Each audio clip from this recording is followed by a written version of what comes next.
Hello and welcome to the podcast. This is Get in the Driver's Seat. We're telling stories about leadership moments in professional practice. I'm your host, Sandra Beckor, practice management coach at Beckor Management. I'm excited to introduce our guest today, Deborah Glatter, a legal educator and management consultant.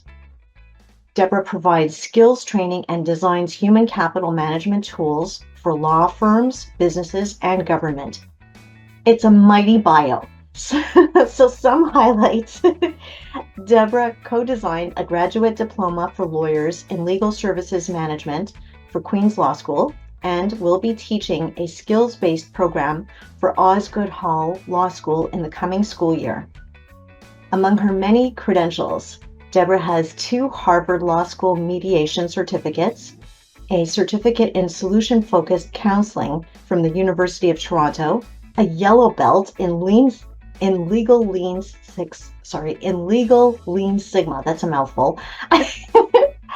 And most recently, a certificate from Harvard Business School in teaching with cases online. Welcome, Deborah.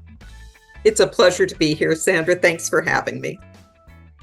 So after a speaking gig that we did together way back, I looked it up for the OBA in 2021. We reconnected a few years later, at which point I learned that you were on the board for Project Abraham, and you told me about its mission to assist Yazidi refugees resettling in Canada. And that spoke to my heart. My family is from that part of the world. And so please give them a plug. So I give you the floor, Deborah, and explain our t-shirts, our matching t-shirts. Why we're twins today. Right. Sandra and I are both sporting Ride for Refuge t-shirts. Sandra, I'm thrilled, joined my team, Deborah's dream team last year. We didn't ride, we walked. We're walkers, 5 kilometers in support of raising money for Project Abraham. There are about 45 Yazidi families that have settled in the GTA. They have been described by the Canadian government as the most traumatized refugees in Canada today. There was a genocide perpetrated in Iraq against them. The Yazidis are a small ethno-religious group. They're agrarian people. They keep to themselves, very peaceful on Mount Sinjar. ISIS moved in, killed most of the men, took the boys as child soldiers and the women as sex slaves. So the survivors are in various parts of the world, often displaced persons camps still, but we do have 45 families here in Toronto. So Project Abraham was created to help our new Canadians assimilate to Canada, given the challenges they have ahead of them. So Sandra, I'm very happy to say, is going to be joining me again. Deborah's dream team. Go to rideforrefuge.com. September 28th. Come for a walk with us. If you're a cyclist, there will be cyclists as well signing up. It's just a fun walk, 5K in Midtown Toronto. And last year was the first year we did it. It was very successful. We raised $26,000, which was much needed. And this year we're shooting for the stars, hoping for 30,000. So please come along with us. We'll give you all the free advice you want during that 5K. You don't have to hire me, and I'm speaking for Sandra, but she'll be there and she's nice. So I know she's happy to chat with you. So that's my plug, Sandra. Thank you. So it's not just a ride, it's a talk. That's right. It's a chance for nice people to get together and chat. And blow some balloons for the kids. It was cute. They were adorable. The Yazidi children who joined us, who had the maps for where we were going, and were terrific. And they are really our hope for the future. We have tutoring for them because often they've missed school because they were in displaced persons camps, and they're behind scholastically, but they catch up quickly with a little extra help. So that's one of the services we provide, as along with English as a second language and a myriad of other stuff that's, we hope, helpful. Wonderful, thanks.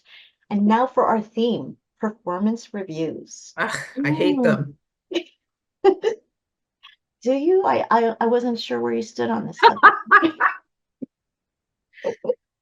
If you're doing performance reviews, ditch them. They are not useful. They do not move the needle. Everyone hates them. They were never designed for knowledge workers. Performance reviews came into being in the World War I and World War II by the US military. They had that 1 to 5 Likert scale where they would categorize which soldiers were ready for promotion into officer ranks, etc.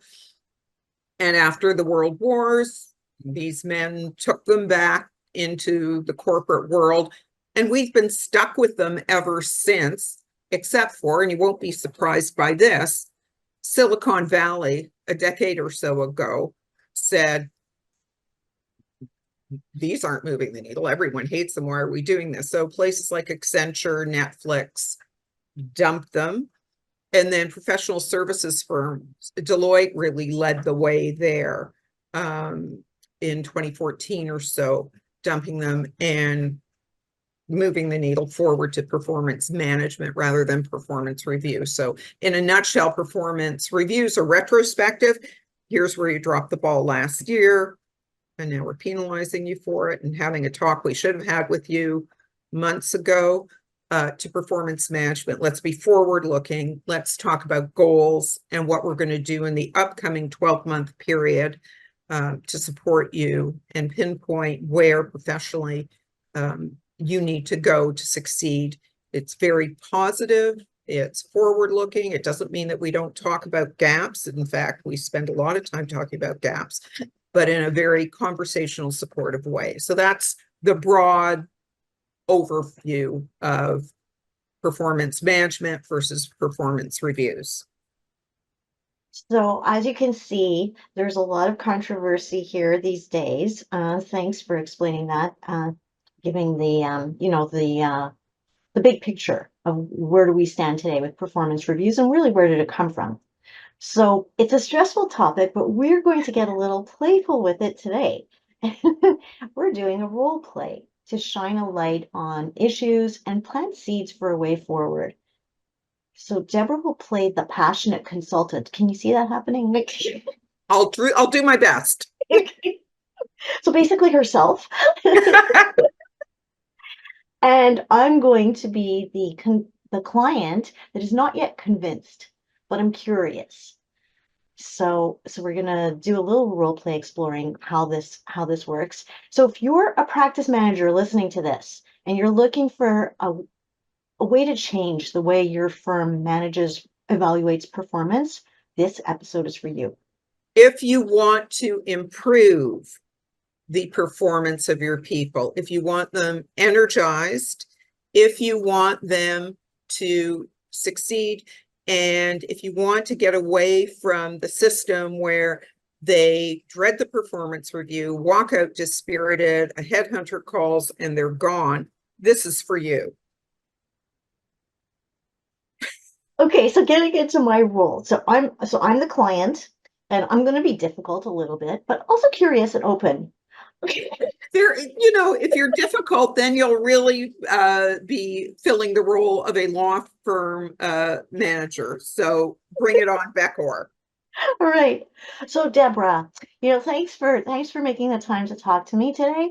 I see you've been posting stuff on LinkedIn about performance reviews. And you're saying people shouldn't be doing this anymore. I don't understand. Why are you saying that? And why are you saying that they don't work? Lawyers hate them. The partners hate them. They're a big time suck. And they statistically don't move the needle on improving performance. Deloitte really did the benchmark study on this, and you can take a look at the study in the Harvard Business Review. They distributed it for all, and that was what made me decide at my former firm to ditch performance reviews, along with an incident I will describe to you shortly. When Deloitte did a very comprehensive study and found that Deloitte was spending 2 million hours on their performance review system. And managers were saying, it's not moving the needle. We don't see a significant uptick in performance as a result of this. They took a look at what was happening elsewhere, Silicon Valley, et cetera, and they dumped them, and the results were very positive. And I knew I had to do something different at my old law firm. It was a national law firm. One incident really brought it to mind. We had a litigation associate, lovely young man, in his 7th or 8th year, really wanted to be a partner, well liked across the board, did not have the requisite skills to make it to partnership. It was decided. And so it was decided that he was not going to make it. And it was up to me to go in to speak to him to let him know that his tenure at the firm was coming to an end, that he was not picking partner. I was relatively new to the firm at that point, and walked into his office, gave him the bad news. He looked at me and said, okay, hang on a second. He reached down into his desk drawer. He had a file folder with all of his performance reviews, these bulky 5-6 pages each year with, I don't know, 30 or 40 questions and comments, all glowing. The, comments, oh, he could do this a little better, could do that a little better. Basically what partners had done on that 5-point scale has gone down the middle, 3, 3, 3, 3, 3, all the way. Nobody wants to be the bad guy. Nobody wants to hurt the feelings of this very nice associate. And so basically we were an impediment to his career growth. And he's reading to me, had made me sit there. I'm not moving because he's flipping through year after year, all these nice things, showing me that, no low scores, just middle of the road. And middle of the road isn't going to cut it. And too late to say that to him. And obviously he was very unhappy with the firm, and rightly so. And I walked out of that office saying, I am never going to be part of this again. These associates are going to know exactly where they stand from the get-go. We are going to be far more transparent and communicative than we have been, which takes some guts, but it's fair. It's the right thing to do. And so then I read the Deloitte study and I said, this is it, and didn't look back. So, Deborah, I'm confused. Remember, everyone, I'm playing the role of the difficult client. You're not being difficult enough, Sandra, for this to be realistic. Deborah, I'm confused. That's better. You don't know what you're talking about. Yes. Right. Why are you saying that if we ditch the performance review, we're going to be more clear about evaluating people? You just said you're not going to evaluate them. So how is that more clear about evaluating them and letting them know where they stand? That doesn't make sense. Sandra. So what we're going to do annually is sit down with each associate and set out 2 or 3 significant goals for them to accomplish over the next 12-month period. And these goals are going to correlate to what it takes for them to succeed at the firm. If your firm has a partnership criteria, most firms do, you work backwards from there. And you see, okay, here's the criteria. Again, transparent.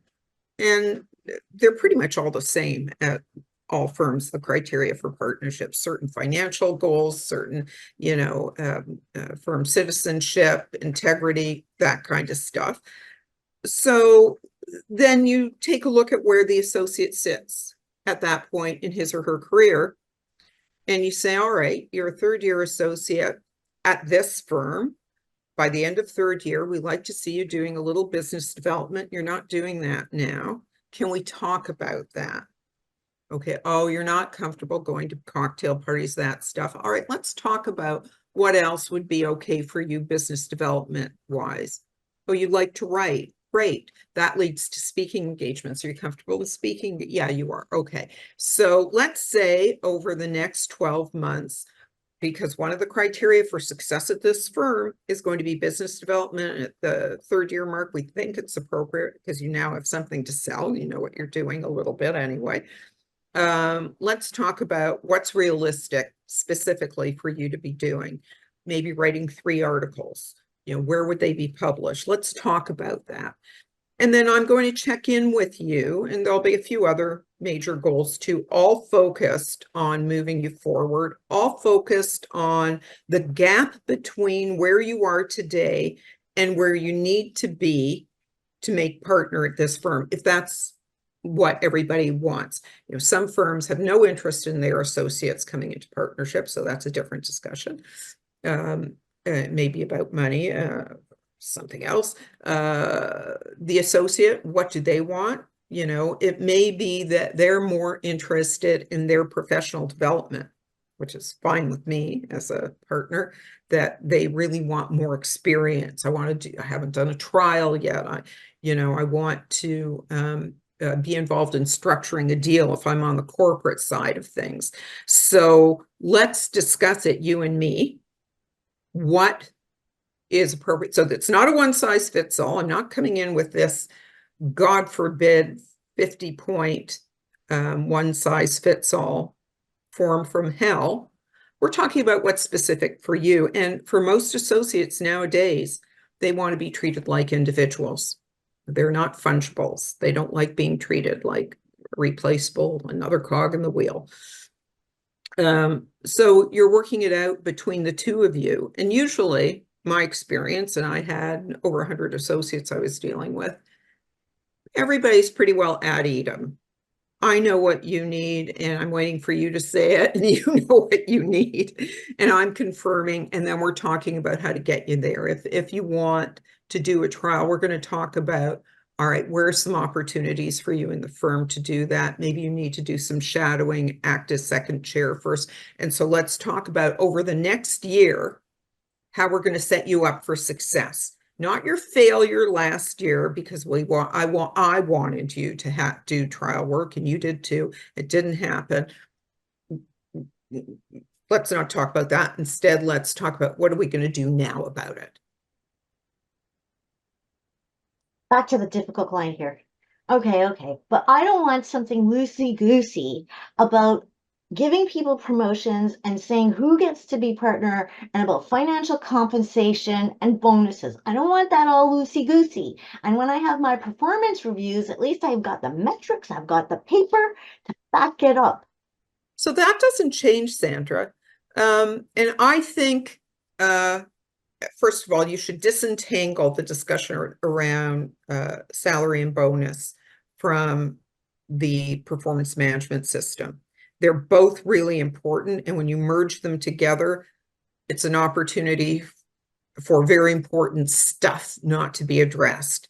So have that conversation around salary and bonus with your people. And you've got your metrics, and those metrics need to be clear. People can't hit a target they can't see. So that's why I say you're moving backwards from partnership criteria.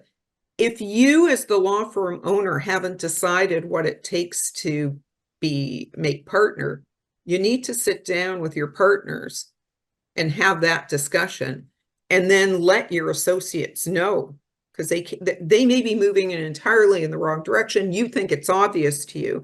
I agree. You don't want loosey-goosey.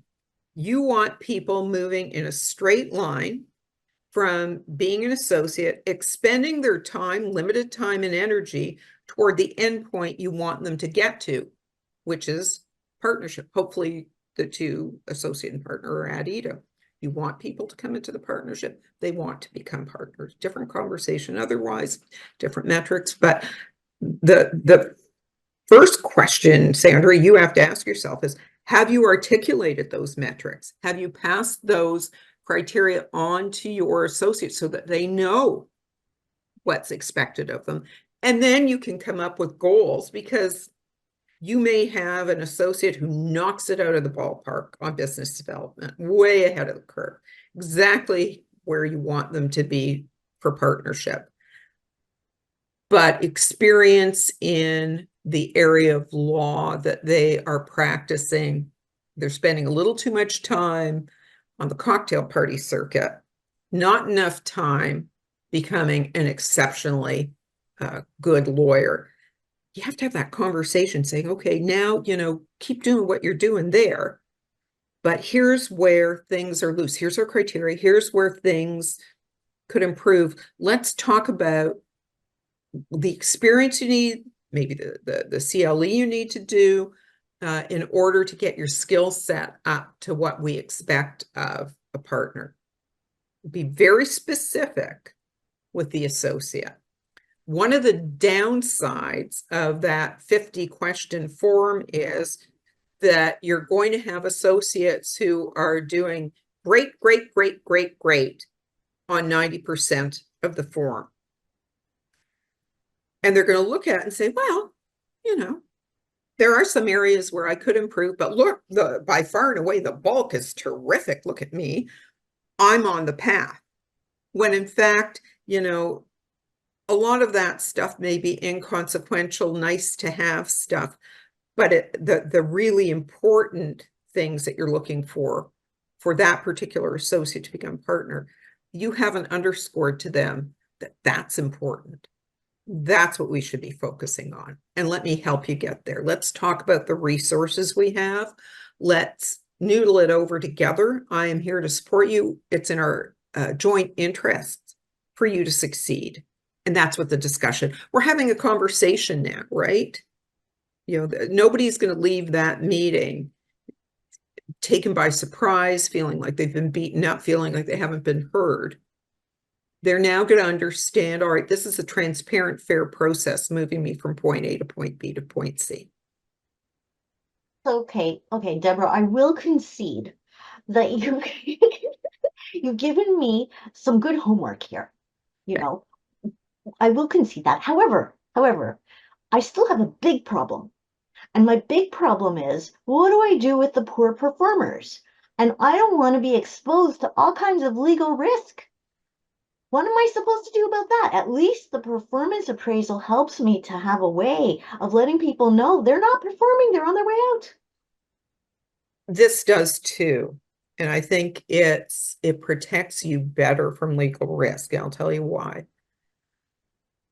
Let's go back to the story I told earlier about that extremely nice associate who in his 7th or 8th year, expecting partnership any moment now, is taken by surprise. We weren't clear with him about our expectations and what he needed to do to become partner. He had that 50-point form with everybody saying, you're Billy, you're, a great person, good team player. We really like, having you around, that kind of stuff. So it all sounds really positive, but it gets you nowhere in terms of getting to partnership. We were more at risk in that situation than me sitting down with an associate today saying, here's partnership, here's where you are. So we can see there's a gap. Let's move the gap a little. Let's tighten that gap a little bit. Given that you're a 2nd or a 5th year associate, here's what we think is going to get you closer to it. And, you're making brief notes. You're saying, Billy's goals for, the next 12 months are, and you're doing check-ins. Now, at my old shop, and every firm is different, lots of associates, and I sat in on every review. And initially, when I set up this process, I, along with the mentor, was meeting with each associate, I said 4 times a year. that was way too much. I couldn't physically do it, have that many meetings over the course of a year with that many associates. And I also found, again, for my particular firm, that wasn't giving them enough time because it's a check-in, right? So you're saying, all right, here are 3 goals. Let's talk about progress you're making on each of them. So it's accountability too, which for particularly on something like business development isn't particularly hard, but tends to go to the bottom of everybody's list. And people have a lot of reasons why, oh, I don't want to do business development. But, it's going to look different for everybody. So again, going to the person who doesn't do the cocktail party circuit, fine. But, we talked about you writing 3 articles this year. We're now into, our first check-in 4 months into it. Have you written one yet? No? Why not? Time's ticking. When we meet next, I want you to have 2 under your belt. Does that sound reasonable? What's the impediment? You're not coming up with topics. All right, let's talk about that. And let me, maybe suggest you go to so-and-so who's always got a bunch of, topics ready to go. And, so yeah, I think, to your question, what about the poor performer? This is a better situation for the poor performer because they're performing poorly because maybe they don't know what the expectation is. You're clarifying it for them. You're giving them 2 or 3 of the most important tangible things they need to accomplish over the next 12 months. You're checking in for accountability. There is no way at the end of a year or 2 that they can say, I didn't know, because it was an ongoing conversation. And it was a conversation that they were involved in constructing. So I think, it's in terms of the firm getting sued, a much better position than the first scenario. And also, when people leave your firm, I think it's always a good idea if they leave on good, in a good frame of mind, so you can get referrals later on. Maybe they'll go in-house and send work to you or tell their friends, but they see it coming. And in that situation that I just described, where it's an ongoing conversation and they're not hitting the mark,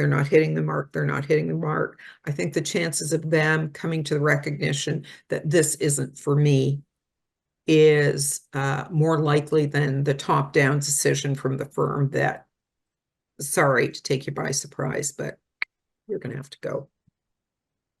Okay, so Deborah, you're doing good so far with my questions. Well, But I have more. I bet you do. Gee, am I getting paid for this? My time here. We'll talk later. Okay. So here's my problem. It took me 15 years to build this firm. Yep. I broke my back to do it. And now I've got all these like partners and associates and at least when I had the performance appraisal, I knew what everybody was going to ask in their meetings. At least I knew what was going to happen, and I got paperwork back. And I like paperwork. You know that about me, Deborah. I know. And you should have paperwork. And so now with this other way of doing things, well, how am I going to know that partner A is doing the same thing as partner B and partner C? And it's not going to be like as if we're like 12 different firms doing different things and having different conversations and creating different expectations. How do I make it all like, consistent and cohesive and fair? At least with the appraisal, it was all the same document. True.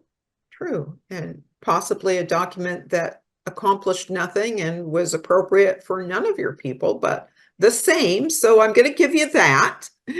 You're right. Sandra, I don't think I've been clear here in that I've made it sound like it's just conversations, when in fact, there needs to be a process in place. a process where there are meetings with your associates, same time every year, where they're going to do goal setting with either you as the managing partner or with their mentor, or perhaps with both of you. They should come to that meeting prepared with 2 or 3 goals. You should be talking to them about SMART goals, that acronym, that the goal should be specific, measurable, achievable, realistic, and time-bound, SMART. And so let's come up with some 2 or 3 goals, no more than that. And let's make sure they're SMART and we're at Edom. And then we're going to write that down. And maybe you're not going to be at all of those meetings, but obviously you're a bit of a nosy person. And just kidding, you should know what's going on in your firm. So I, as the mentor for associates A and B, are going to copy you on associate A and B's goals for the year. And at the end of each meeting, and the admin of it should be on the shoulders of the associate, a little, a short memo about the meeting. We discussed goal A, B, and B. We didn't talk about goal C because we decided until A and B are tucked away, C shouldn't be dealt with. Here's where I'm at with goal A. Here's what I'm going to accomplish for next meeting. So all of that should be papered, and the associate should bear some responsibility, the mentor or you checking off on it, and centralized. So you've got an understanding of where everybody is at any given point in time.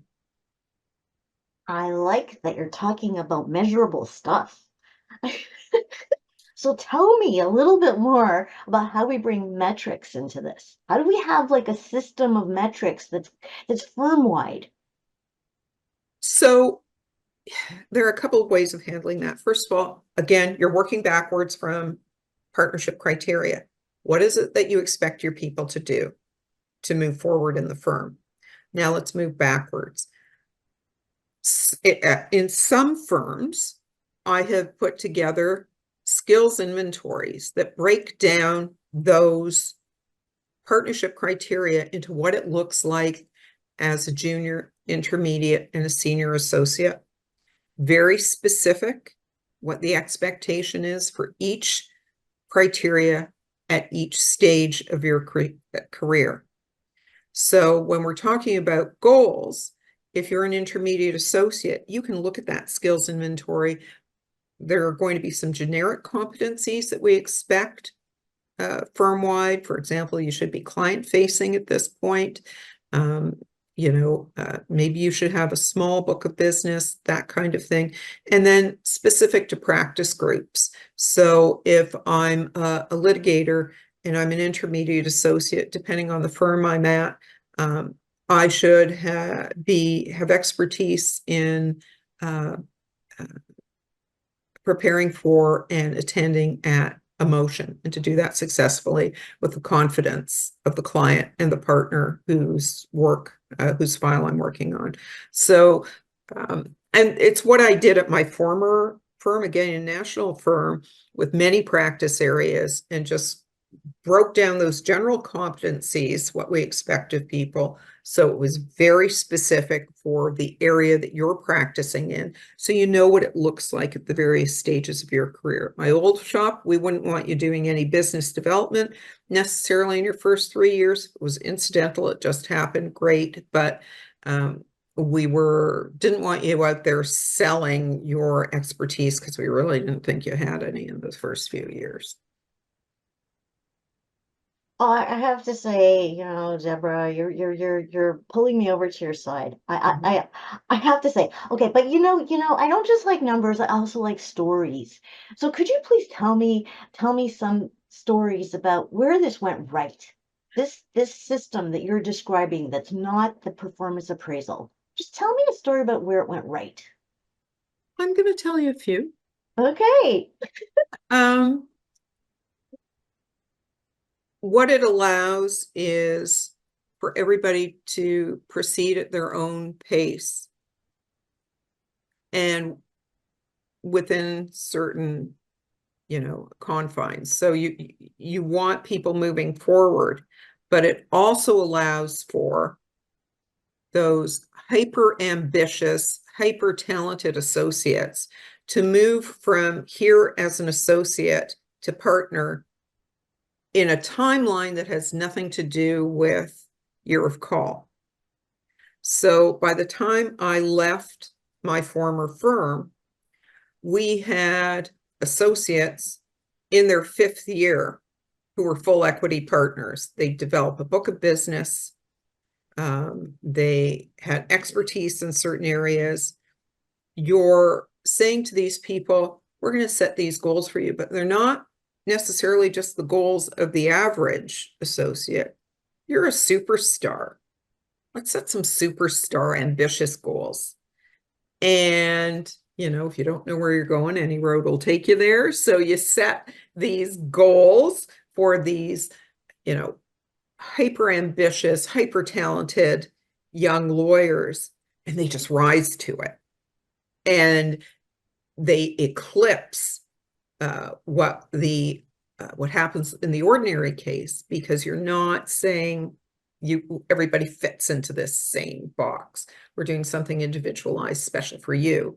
And so, and since I've left the firm, I've watched what's happened with great pride about these young lawyers coming into the partnership earlier than elsewhere, and rising through the firm ranks to, executive committee positions. It's been terrific. You take away all of the false constraints around them and just let them go. And it inspires their peers when they see Billy and Susie are just, already on the cusp of partnership. Well, if they can do it, I'm just as good as they are. I can do it too. It's like in sports, when your kid's team is playing a better team, their level of play gets better. So, you're not, people see everybody's not, all animals are not created equal. This is actually an environment where we can acknowledge the people who really want to go ahead professionally. The flip of that, if you need to take time off for any reason, medical leave,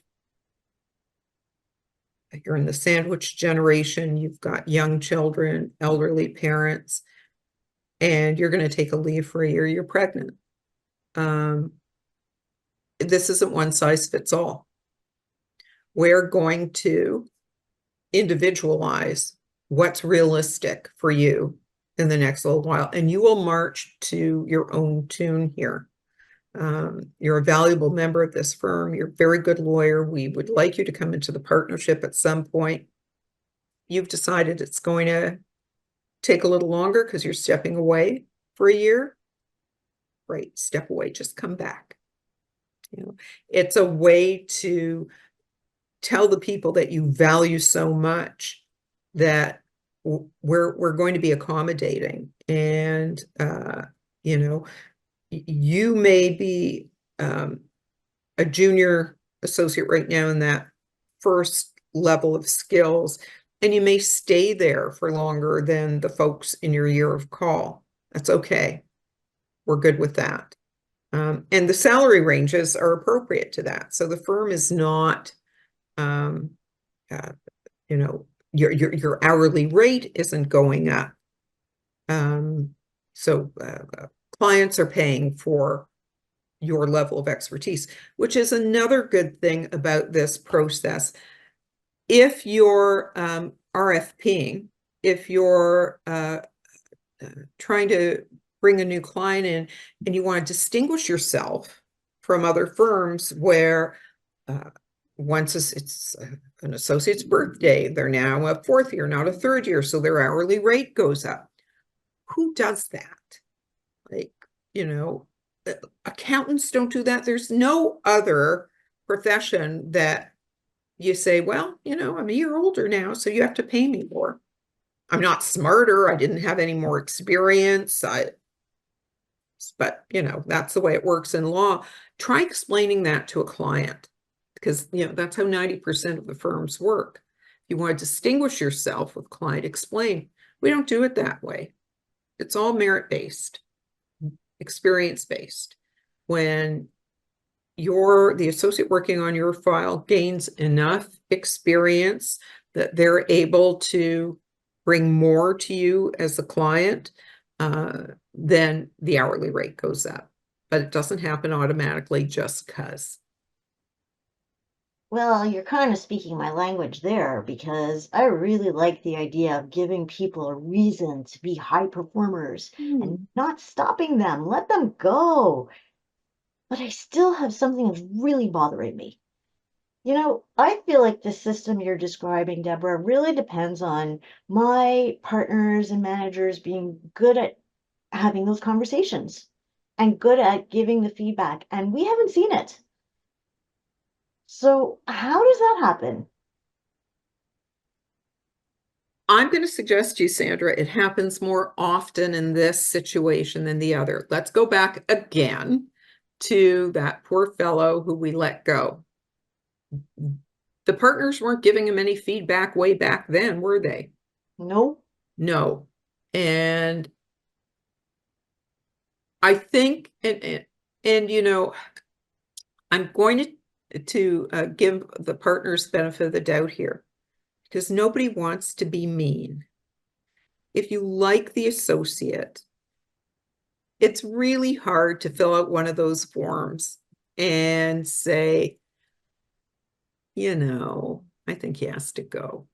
Nobody wants to be the bad person here. What I've described allows for, let's not call it feedback, let's call it a conversation. I'm not rapping you on the knuckles for what you didn't do in the last year and giving you false accolades because I've overlooked all the stuff that you should have done and didn't. We're having a conversation that's very specific to you. And a great way, I think, to handle those conversations is to let the associate do the bulk of the talking. All right, Sandra, your goals were 1, 2, 3. Tell me what's happening with goal 1. You tell me what you think. And you're going to tell me, I'm going to say, yeah, no, I see what you're doing here in business development. It doesn't really feel like you're getting much bang for your buck there, are you? No, okay. Can we talk about a different approach that might help? Or, one of your goals was to improve your drafting. We talked about in the goal concision, clarity, and you're still getting, from what you're describing to me, and from what I understand, documents back that a lot of red lines. Let's talk about the CLE that's out there. Let's talk about some precedents that might help you. It's easier having a conversation where the money, your bonus, isn't tied to the conversation we're having today. So that's why I say disentangle, because I think that creates the problem we have with the performance review form, where it's definitely tied to that. Nobody wants to be the bad person. To a conversation around, okay, what's happening today? What feedback are we getting from the other partners about your drafting? Are you doing any better on client communications? Because that was a problem before.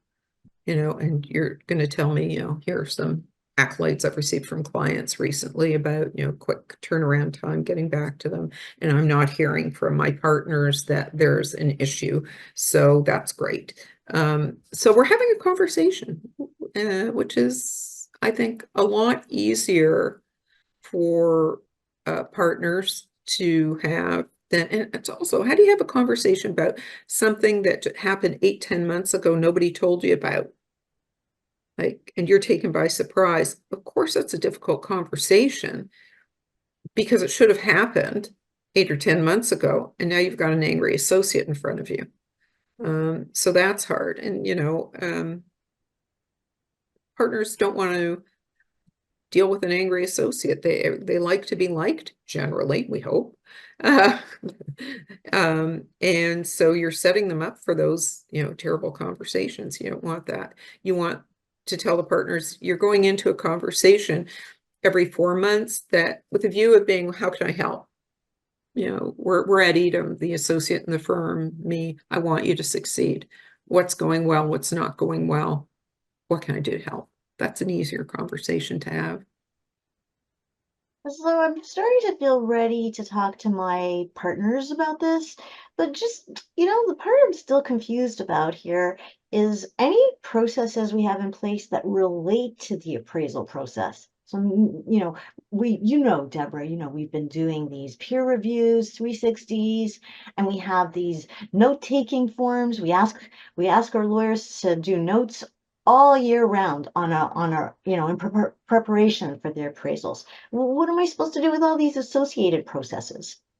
Well, the ones that are useful to inform for those quarterly meetings, share with the associates, bring them up. You may have to modify some goals if it appears that when you sat down in April to come up with the goals, there wasn't a problem around client communication.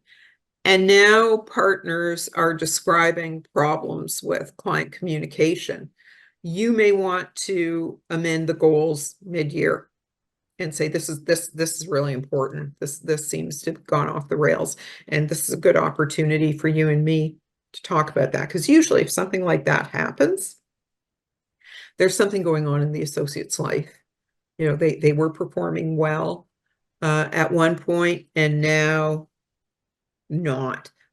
What's that about? And so let's deal with it in real time, as opposed to, a year from now when it's too late. The partners have lost faith in the associate. Client doesn't want to deal with the associate anymore because they hit a brick wall when it comes to getting information. They're taken by surprise when they get a bill. It's all wrong. And it's a year later, and there's something called the horns and the halo effect. When somebody is painted as an unreliable associate, and time goes on, and word gets around, like, don't give it to them.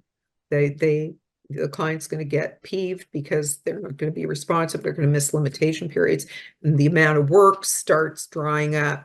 And then the experience that the associate should be getting isn't there, and it just balloons into the associate being asked to leave the firm. So you want to nip those problems in the bud. If you've got a good way currently of gathering information, continue with that. If you don't, I put in a process where that happens, something quick and easy, that there's a constant flow of information. Nobody's taken by surprise, and everybody is working in concert to get that associate up to speed, productive, moving towards partnership. Well, I appreciate you being so patient with all my questions. Is there anything else you want to add, Deborah? Well, you've exhausted me. You're a typical client, maybe a bit nicer than most, and I like your t-shirt a lot. Once you change the process, you'll never go back. And once associates have been exposed to this process, they don't want to go to a firm where that doesn't have this level of transparency, fairness, constant communication. So it's a good retention tool. Wow, I have to say that was a good addition. Thank you. Okay, I'm back to being Sandra, not the curmudgeon-y client. Okay. I missed Sandra. Welcome back. Thank you. Thank you, Deborah, for all. This was, it's a little bit unpredictable, these kinds of conversations, to just go with a role play. And I really appreciate you playing with me here today. It was fun on a difficult topic. It doesn't have to be. Yeah, no, I think you've made that point, and I really do hope our listeners get that from listening to this. Me too. Thank you for having me, Sandra. It's been a lot of fun. Yeah, me too. Thank you, Deborah, for your time and your insights. And to our listeners, if you are interested in learning more about Deborah, please go to deborahglatter.com. You've been listening to Get in the Driver's Seat, stories about leadership moments in professional practice. I'm your host, Sandra Beckor, practice management coach at Beckor Management. Take care, everybody.